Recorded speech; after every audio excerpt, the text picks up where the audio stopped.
तो ये देश बेचने वाले देश में राष्ट्रभक्ति की बात करते हैं, धोखे से 240 तक पहुंच गए। उसमें कितनी गड़बड़ी हुई है ये पूरा देश जानता है।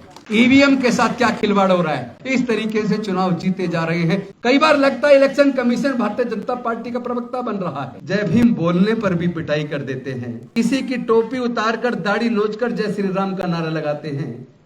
ऐसे लोगों को मैं आतंकवादी मानता हूं। अपने ही देश के लोगों में जाति और धर्म के नाम पर उन्माद पैदा करे, उनको देशभक्त कैसे कहा जा सकता है। आज देश में ऐसा माहौल हो गया कि भारत का मुसलमान, भारत का क्रिश्चियन डर के साए में जी रहा। मुख्य मीडिया चैनल वो भाजपा के लिए काम करते हैं, चूंकि पहले मीडिया सत्ता पक्ष से सवाल करती थी, आज मीडिया विपक्ष से सवाल करता है। सत्ता पक्ष के सामने नतमस्तक हो जाता है, मोदी जी के घुटनों में बैठ जाता है। तो ऐसा मीडिया हमें नहीं चाहिए। पहला प्रस्ताव जाति जनगणना हम कराएंगे, और आज केंद्र की सरकार झुक गई, नरेंद्र जी सरेंडर हो गए। ये काम अब होके रहेगा। साथियों, कुछ लोग फेसबुक पे और ट्विटर पे मेरे को गाली दे रहे हैं। वो मुझे कह रहे हैं कि भाई तुमने बाबा साहेब की विचारधारा के खिलाफ कांग्रेस में क्यों गए। तो मैं उन साथियों को जवाब देना चाहता हूं। आज पूरे देश में कोई एक भी नेता बहुजन समाज का बता दो जो सामाजिक न्याय की लड़ाई को ईमानदारी से संसद के अंदर और रोड पे लड़ रहा हो। अगर हमारे बहुजन समाज का नेतृत्व किसी डर की वजह से या किसी भी वजह से समर्पित हो गया है, समाज की लड़ाई को लड़ने के लिए रोड पे उतरने को तैयार नहीं है। एक समय याद कीजिए, जब भारत आजाद हुआ तो भारत गरीब था। जब भारत गरीब था तब शिक्षा फ्री थी, और जब भारत अमीर होने लगा, 5 ट्रिलियन की इकोनॉमी की तरफ बढ़ने लगा, तो भारत में शिक्षा इतनी महंगी हो गई, 99% SC, ST, OBC और माइनॉरिटी के 99% लोग हायर एजुकेशन का खर्चा नहीं उठा सकते। उनसे पढ़ाई छिन रही है। क्या हमारे नेताओं को यह नजर नहीं आता? क्या पॉलिटिकल पार्टीज को यह नजर नहीं आता? ऐसी अमीरी नहीं चाहिए जिसमें गरीबों के हाथ से शिक्षा भी छिन जाए और 5 किलो अनाज के मुफ्त के ऊपर निर्भरता आ जाए। अरे रोजगार दो ना, मुफ्त में शिक्षा दो ना।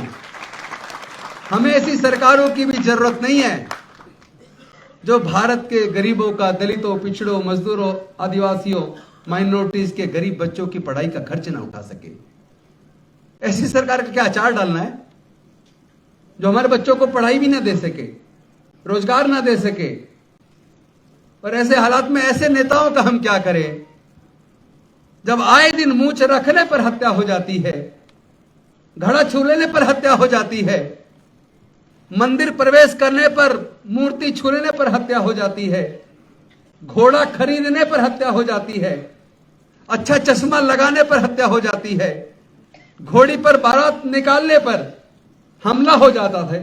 अब मैं पूछना चाहता हूं, ऐसे दर्द के माहौल में जो लोग आए दिन नफरत भरे भाषण देते हैं, यहां तक कि दिल्ली के दंगों के लिए जो जिम्मेदार लोग हैं, ऐसे लोगों को भारतीय जनता पार्टी मंत्री बना देती है, सांसद बना देती है।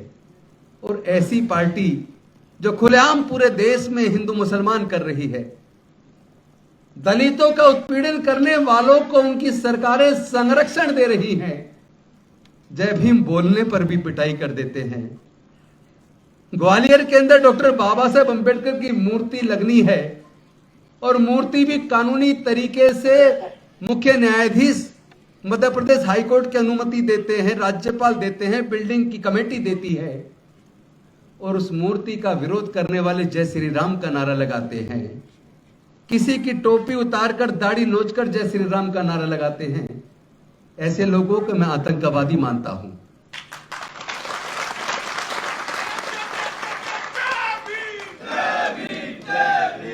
गांव देहात के अंदर हम बचपन से देखते आए, गांव के लोग राम राम करते हैं, जय भीम बोलते हैं, नमस्कार करते हैं, लेकिन ये जय श्री राम का नारा लगाकर धमकाने वाले कौन है, उनकी पहचान कर लो। वो कम से कम देशभक्त तो नहीं हो सकते।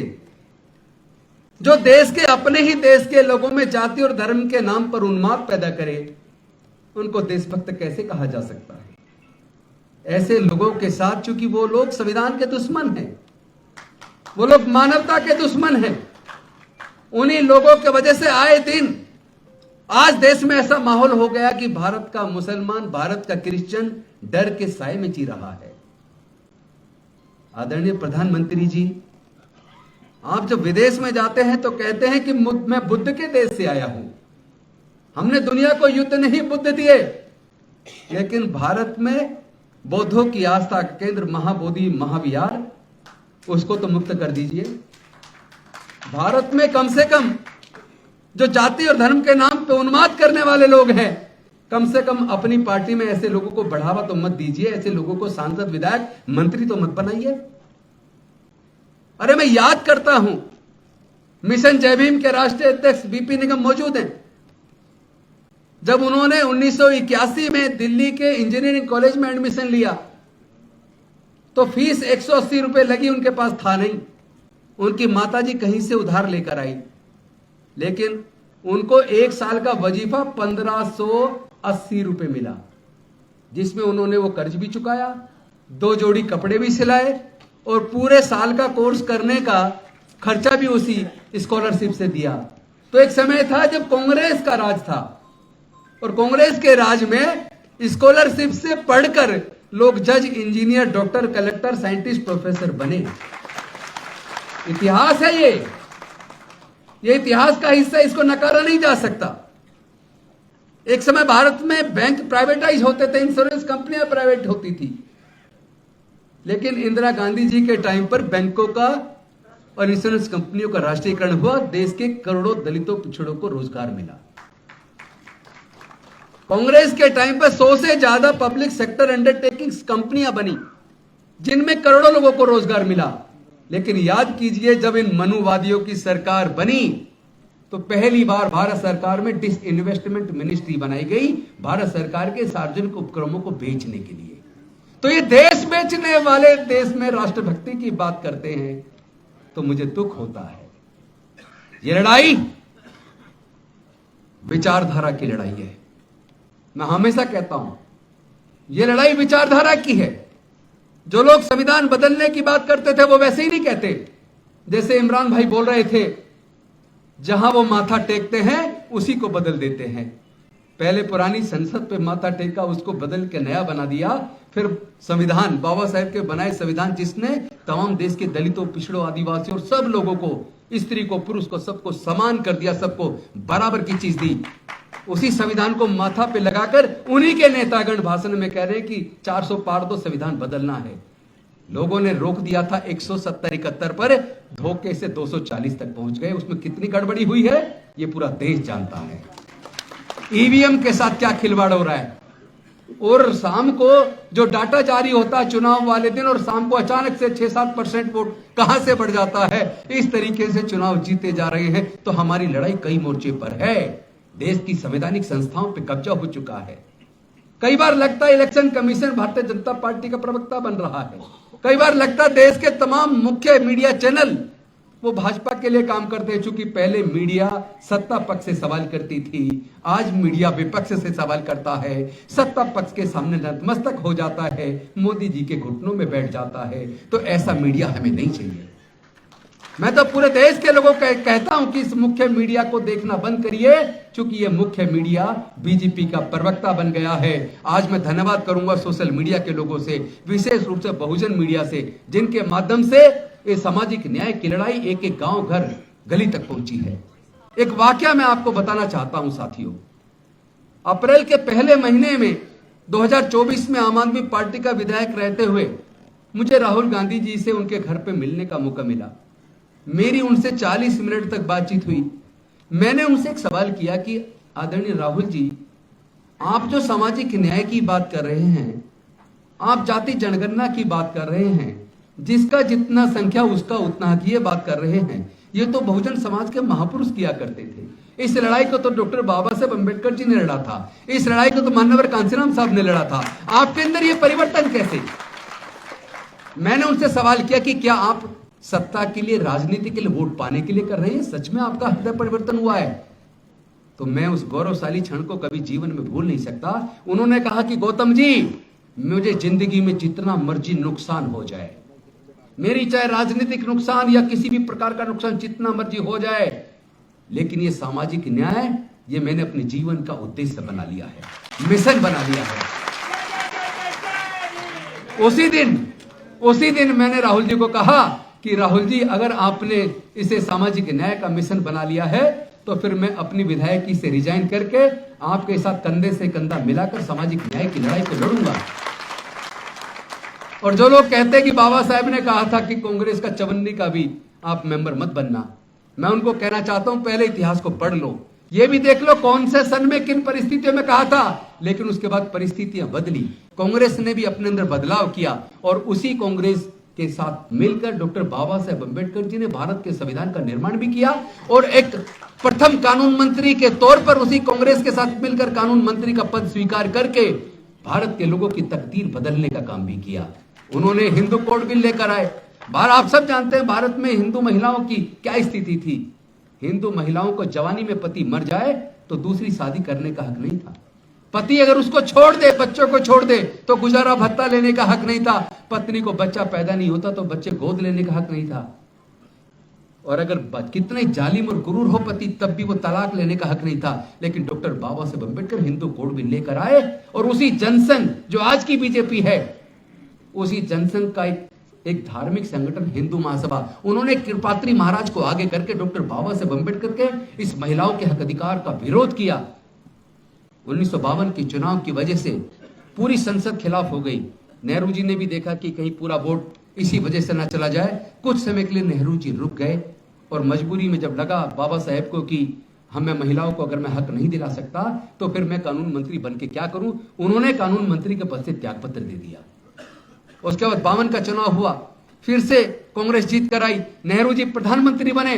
डॉक्टर बाबा साहेब अंबेडकर नेहरू जी से मिले और नेहरू जी ने कहा अब हम फिर से सरकार बन गई है, अब हम आपके इस काम को आगे बढ़ाएंगे। और ये हिंदू कोड बिल 4 भागों में बंटकर, Hindu marriage act, Hindu succession act, Hindu adoption and maintenance act and Hindu guardian and wards act, ये 4 भागों में बंट के वो कानून लागू हुआ और भारत की महिलाओं को हक मिला।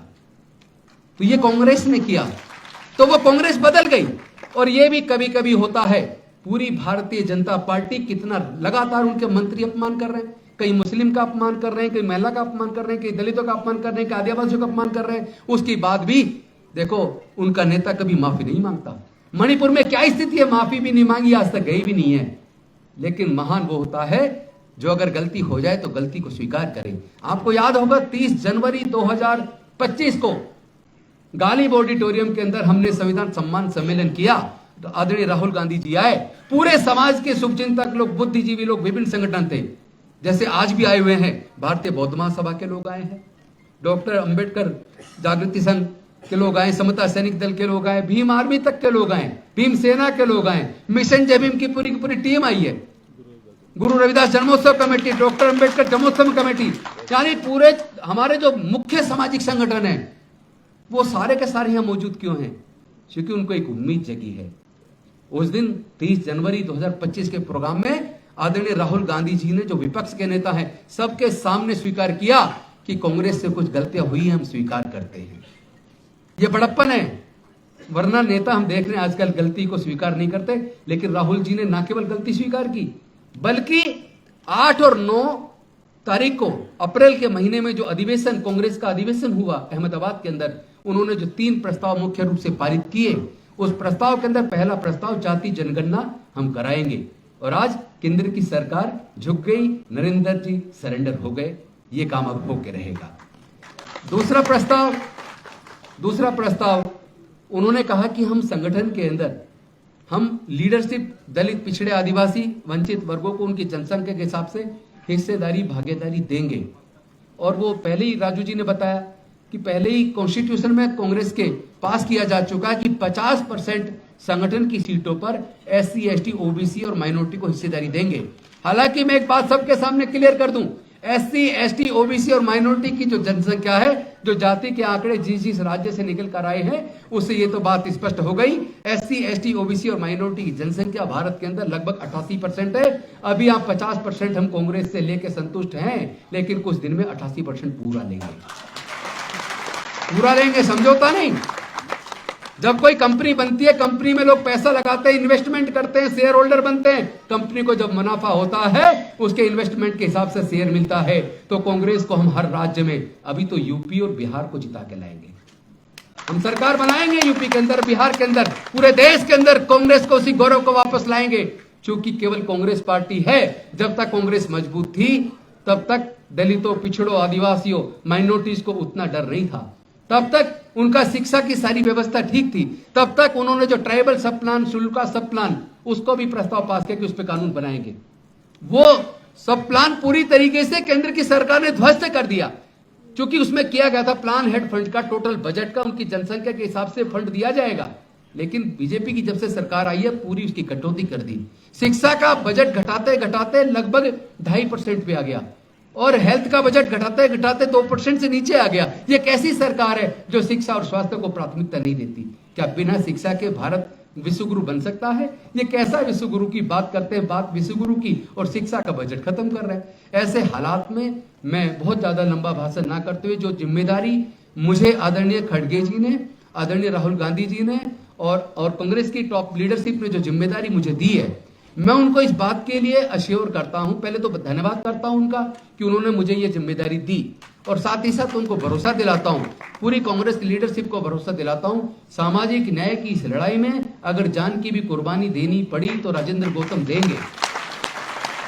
और मैं अपने पूरे बहुजन समाज को भी मैं भरोसा दिलाता हूं कि मैं जो हमारे बहुजन महापुरुष में उनका जो मार्गदर्शन हमें मिला है, जिंदगी में कितना ही नुकसान हो जाए पर मैं भी विचारधारा से समझौता नहीं करूंगा। अपने बहुजन समाज के हक अधिकार की लड़ाई को मजबूती के साथ लड़ेंगे। कहीं पे अगर मुस्लिम के ऊपर जुल्म होगा उसकी लड़ाई भी लड़ेंगे, किसी अन्य के ऊपर भी जुल्म होगा उसकी लड़ाई भी लड़ेंगे, और अपने समाज के हक अधिकार की लड़ाई को जमीन पर उतार कर रहेंगे। और जितने भी हमारे स्टेट्स के PCC, जो हमारे जो प्रेसिडेंट्स है स्टेट्स के कांग्रेस पार्टी के, हम उनसे भी पर्सनली मिलेंगे, अपनी जहां जहां सरकारें उनसे भी मिलेंगे। जहां सरकारें हैं पहले तो उनसे निवेदन करेंगे कि जो हमारी कांग्रेस का एजेंडा है अपनी सरकारों में 100% इफेक्टिव तरीके से इंप्लीमेंट कर दो, ताकि दूसरों को मार्गदर्शन कर सके, ताकि बीजेपी शासित राज्यों को भी मार्गदर्शन हो जाए कि अब ऐसे आपके ढोंगबाजी से काम चलने वाला नहीं है। आपको SC, ST, OBC माइनॉरिटी को उनका हक देना पड़ेगा। तो साथियों, इसी के साथ मैं आपको भरोसा दिलाता हूं कि मैं एक एक गांव तक पहुंचूंगा। लेकिन एक निवेदन आप सबसे करना चाहता हूं, आगे से कोई पैरों के हाथ में पैर छूने की प्रथा गुलामों की प्रथा है। आप अपने बुजुर्गों के पैर छुओ, अपने माँ बाप के पैर छुओ, लेकिन किसी नेता के पैर छूने की जरूरत नहीं है। सम्मान तो हाथ मिला के आंखों से भी हो सकता है। आपको किसी के पैर छूने की जरूरत नहीं, कोई गिफ्ट लाने की जरूरत नहीं, फूल मालाएं लाने की जरूरत नहीं है, और कोई सिफारिश मत करवाइए। सिफारिश से किसी को कोई पोस्ट नहीं मिलेगी, आपके काम के दम पर मिलेगी।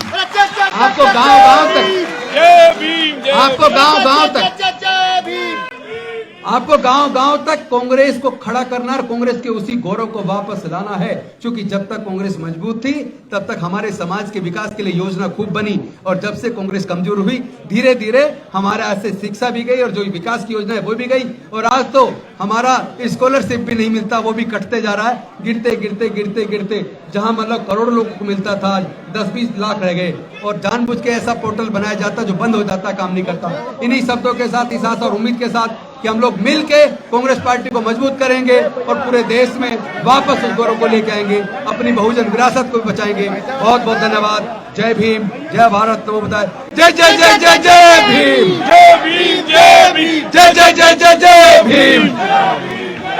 दस्तक की आपसे गुजारिश है कि अगर इसको बचाना चाहते हैं तो नेशनल दस्तक को सब्सक्राइब करने के लिए रेड कलर के सब्सक्राइब बटन को दबाएं, फिर बेल आइकन की घंटी दबाएं। नेशनल दस्तक को बचाने के लिए बहुत जरूरी है कि हर खबर को शेयर करें, लाइक करें, कमेंट जरूर करें।